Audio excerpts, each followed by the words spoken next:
ನಮಸ್ಕಾರ ಗೆಳೆಯರೇ, stock market updates ಇನ್ Kannada YouTube ಚಾನಲ್ಗೆ ಸ್ವಾಗತ ಮತ್ತು ಸುಸ್ವಾಗತ. ಮೊದಲಿಗೆ ಡಿಸ್ಕ್ಲೈಮರ್ ಕೊಡ್ಲಿಕ್ಕೆ ಇಷ್ಟಪಡ್ತಿದ್ದೇನೆ. ಇಲ್ಲಿ ಕವರ್ ಮಾಡುತ್ತಿರುವ ಶೇರ್ ಅನ್ನು ರೆಕಮೆಂಡ್ ಮಾಡುತ್ತಿಲ್ಲ.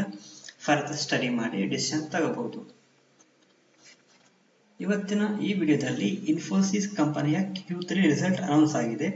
ಯಾವ ರೀತಿ ಬಂದಿದೆ ಅಂತ ಈಗ ತಿಳಿದುಕೊಳ್ಳೋಣ ಬನ್ನಿ.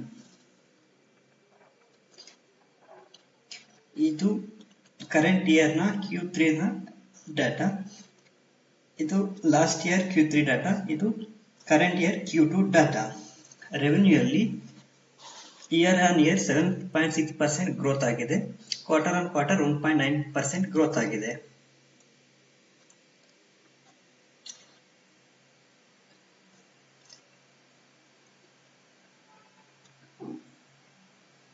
ಎಕ್ಸ್ಪೆನ್ಸ್ ನೋಡಬಹುದು. ಇಯರ್ ಆನ್ ಇಯರ್ 3.5% ಎಕ್ಸ್ಪೆನ್ಸ್ ಜಾಸ್ತಿ ಆಗಿದೆ. ಕ್ವಾರ್ಟರ್ ಆನ್ ಕ್ವಾರ್ಟರ್ ಎಕ್ಸ್ಪೆನ್ಸ್ ಕಡಿಮೆಯಾಗಿದೆ.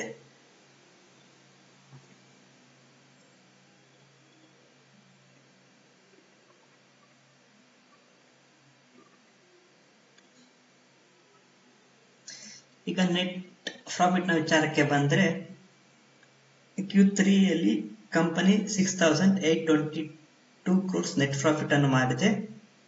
ಲಾಸ್ಟ್ ಇಯರ್ 6,516 crores ಇತ್ತು. ನೆಟ್ ಪ್ರಾಫಿಟ್ ನಲ್ಲಿ ಇಯರ್ ಆನ್ ಇಯರ್ 11.6% ಇನ್ಕ್ರೀಸ್ ಆಗಿದೆ. ಕ್ವಾರ್ಟರ್ ಆನ್ ಕ್ವಾರ್ಟರ್ 4.7% ಇನ್ಕ್ರೀಸ್ ಆಗಿದೆ. ಕಂಪನಿಗೆ ಡಿಸೆಂಟ್ ರಿಸಲ್ಟ್ಸ್ ಅಂತಾನೆ ಹೇಳ್ಬಹುದು.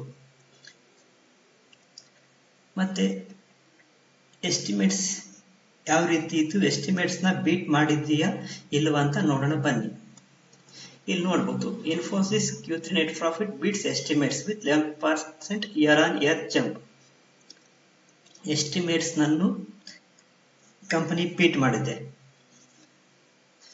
ನಾಳೆ ಈ ಪರ್ಫಾರ್ಮೆನ್ಸ್ಗೆ ಯಾವ ರೀತಿ ರಿಯಾಕ್ಟ್ ಆಗುತ್ತೆ ಅಂತ ನೋಡೋಣ.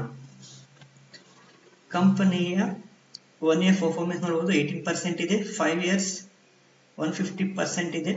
ಮ್ಯಾಕ್ಸಿಮಮ್ ಪರ್ಫಾರ್ಮೆನ್ಸ್ ಈ ರೀತಿ ಇದೆ.